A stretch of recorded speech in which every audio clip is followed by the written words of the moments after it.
So eto na nga po mga idol, grabe yung follow dito ni Maring Gemma Galanza mga kaibigan. Gigil na gigil talaga ang dana ng Creamline Cool Smashers. Tignan din natin ang ginawang follow dito ni BDL mga kaibigan. Antindit, unstoppable po talaga.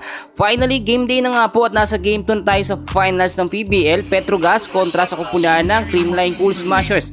So tignan muna natin yung naging starting 6 na lineup nga po ng CCS. Si Pangs Panaga, si Bea De Leon, Michelle Gumabaw, Kyle Negrito, Bernadette Pons at si Gemma Galanza. Gumamit si Coach Sherman Meneses na panibagong lineup mga kaibigan, which is wala sa starting 6. Eto nga pong si Alyssa Valdez. So far kung titignan natin sa set 1 pa lamang mga kaibigan, dito nakalamang na ng panalo no ang Creamline Cool Smashers sa score na 25-15. Natambakan nila ang Petrogas pero akala natin nakuha na ng CCS yung chemistry at momentum nila no.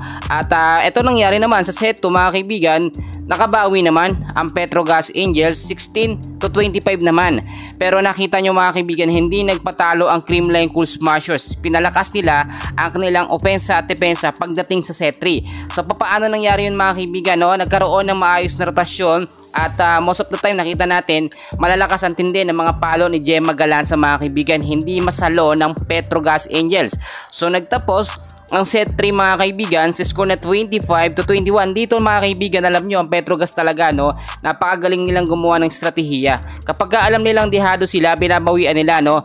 Pagdating naman po mga kaibigan ng set 4, dito natambakan nila ng ilang puntos din ang Creamline Cool Smashers no. Early pa lamang kalagitan hanggang sa matapos no, ang laki ng agwat ng score ng Creamline at ng Petrogas sa set 4 mga kaibigan. Hindi nga natin akalain na aabot pa ng set 5. Well, pagdating naman ng set 5, very intense and crucial po talaga yun ng game. Akala talaga natin mga kaibigan no, talagang sino ang mananalo no, pero nakita nyo ginalingan talaga ng Creamline Cool Smashers. Ang Petrogas Angels muntik-muntikan na rin mga idol.